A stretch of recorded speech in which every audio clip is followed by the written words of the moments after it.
Of higher education, young people are constantly sold this narrative that you can do anything, there's a whole world out there for you to explore, and also because with social media and all, you see like young people creating change, and then you see like amazing officers like Google and Facebook. But then, based on like the interactions and conversations that I had with my friends, when they enter the workforce and then they realize that, you know, you have to start from the bottom up, you have to do the mundane duties, you know, you have to listen first before actually proposing a solution. And then after that, some people wonder, oh, have I been like left out from this narrative? Have I been excluded? And I guess that's when some sort of like disillusionment sets in. Yeah. So I guess it's just this kind of like divergence between like expectations and reality. So I actually see that somehow or other, even though our education system, and I agree, can do a lot more, but I think somewhere along the line, through learning through social media, they realize there's more from them that could happen than the education system has actually pigeonholed them into. I'm just hoping it's not a socially very acceptable answer. Sure, I want to be an entrepreneur, you know, I'm going to work for a boss and this and that, because they want to be entrepreneur, and the first reason to leave the job is money. Somewhere that doesn't go together. Would you come to me and I say, I will train you everything to make money, and once we make money, we share. Will you take this job? I guess it will depend on like how much I really want the job. And if you mention that you'll train me and you invest in my training in the long term, then why not? So in the next 3, 4, 5 months, 6 months, you never earn any salary. I'll give you some food. But when you start to make money, you start to make big, or you are lousy and you make nothing. And I can employ tons of people. They don't even need to come to my office. I can employ them virtually, and I can service them. I can do shared services, whatever for them, but I don't pay them. This is probably the future. I'm familiar with a startup in China which is collecting all the data from the Americans and putting into their AI to come up with a new prototype car that is specifically for the American market. And they're not going to build it in China because they've got partners in the US, and they're going to get all these information, send it over the web, over there, and they're going to manufacture and print it in China. A 3D printed automobile for the American market that is really being designed and created in China. So there you have it. It's really about distributed manufacturing, really harnessing the power of artificial intelligence, coming up, new startups are coming out, and so our children, as we say, don't do the traditional studies of being a lawyer and a doctor and an architect. Go get yourself into these fields, because you don't know what's there, and become an entrepreneur. So I went to school and I learned the Pythagoras Theorem. I've never used it. Sine, cosine, log, tangent. What is this all about? They are teaching us for the sake of marking us.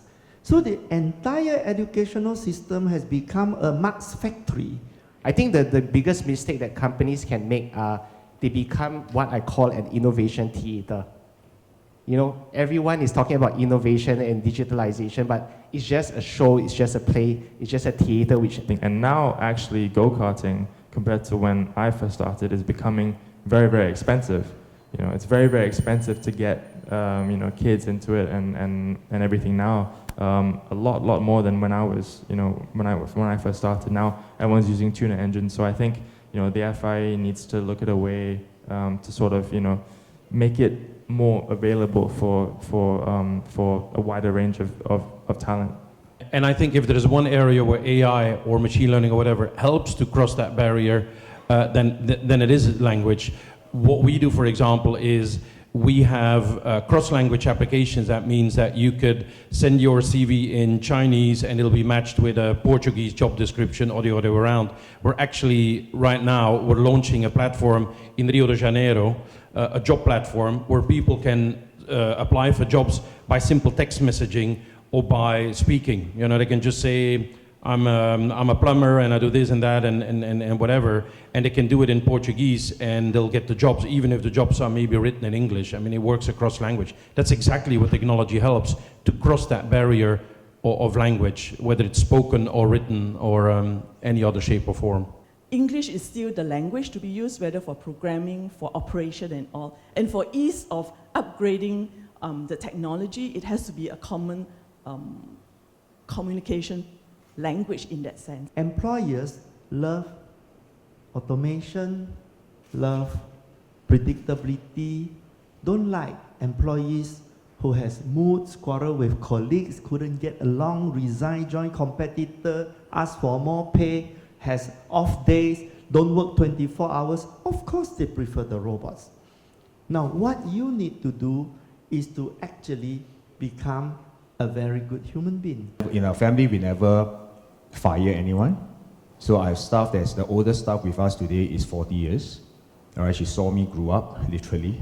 All right, and the thing is that, is she able to do what the young chap is doing? No, she can't. But what is she good at is the relation that she has been with all our old clients that this new young chap can't do. So then I started to follow what Singapore government love to do. So I classify her as pioneer generation. Actually, it's interesting you mentioned T's, so talent, technology.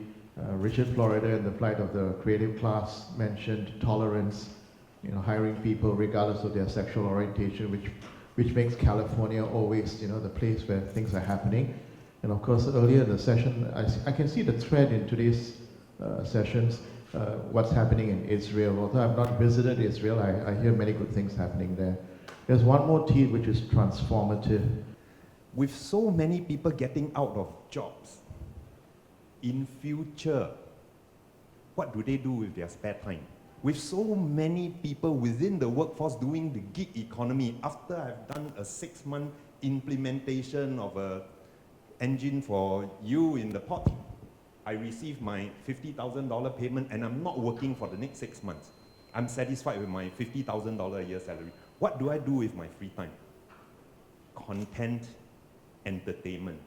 It is either you consume the content or you are producing the content during that free time. I think one of the challenges for us in Singapore is going to be the lack of a more global and the lack of a more daring psyche. For example, I've been in the universities for 45 years, NUS, NTU, SMU. Only one student in my entire 45 years of university level teaching from undergrad to PhD, only one Singaporean did ever say, my ambition is to change the world. In Asia alone, this is how many messages were sent in 2019. I don't know how big that number is. I can't write it. I don't know what it is, but it's a huge number. So we're on the phone the whole time. That must have an impact. When we recruit people, when we're looking for talent, we want to keep talent, that must have an impact.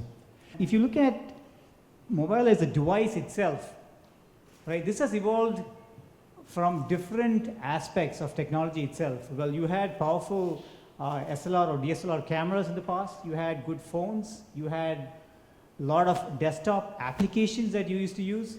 While what actually transformed mobile phones or your smartphones? All these technologies brought in together.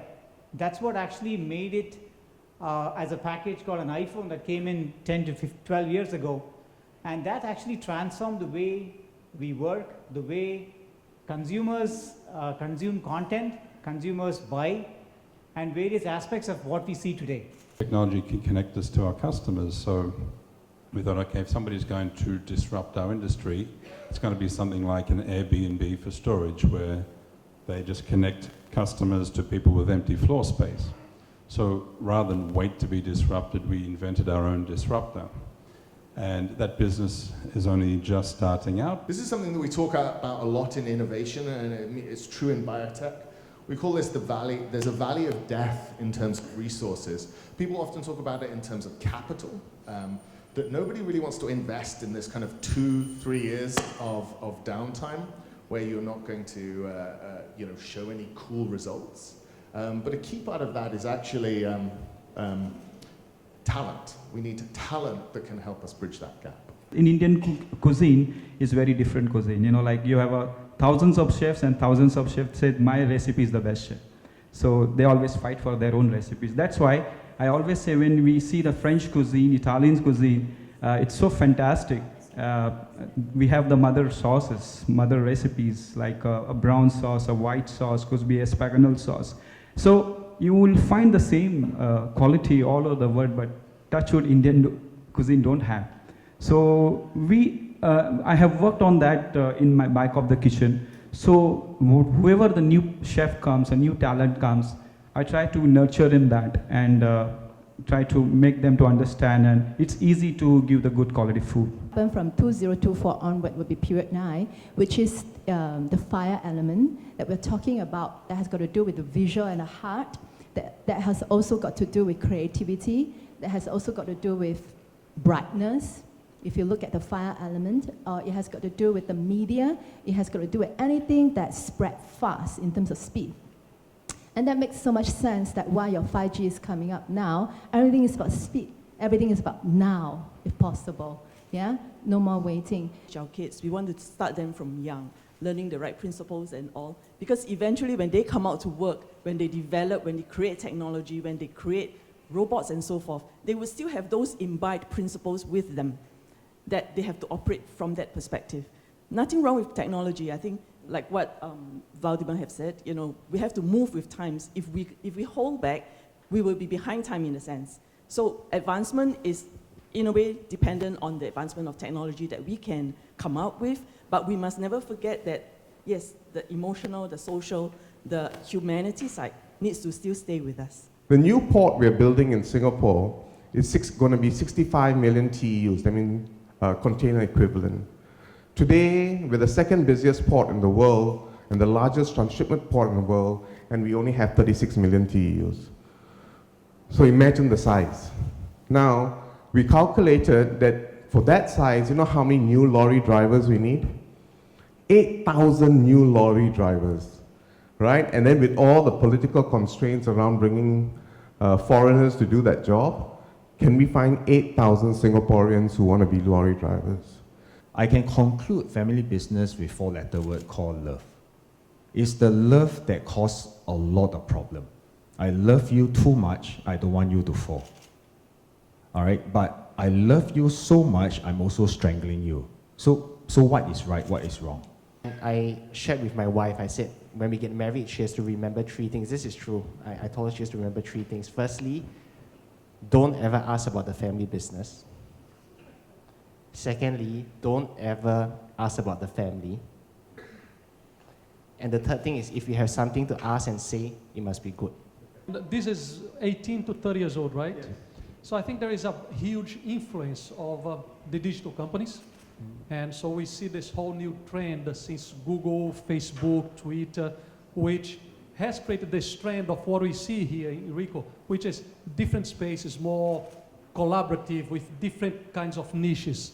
And then there is the second component, which is we see a whole new industry coming up, which is the influencers, or people who have the mobility and they work from the beach, they work from Bali, they every other month they travel somewhere else. And I think these are generating new needs in the new generation, and whatever it's Z or Y or X, and I lost count of that.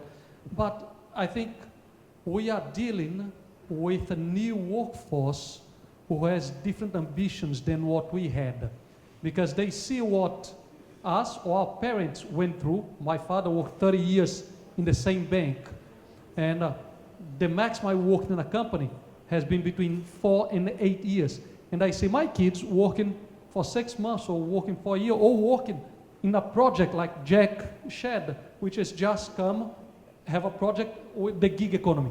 So we are dealing with a new generation that they see things beyond salary, and learning became a huge component of that because of the amount of information that we have. And in Europe, there is this very open mind to take a year off and travel and go somewhere and see other things and explore. And maybe that's because it's in our history with definitely Belgium. We've always been a very small country. We needed to go abroad and check around. And that is something that in Europe is really alive. People take a fresh eye on the world and they open their mind. And you know what they say about a mind? A mind is just like a parachute. It only works when it's open.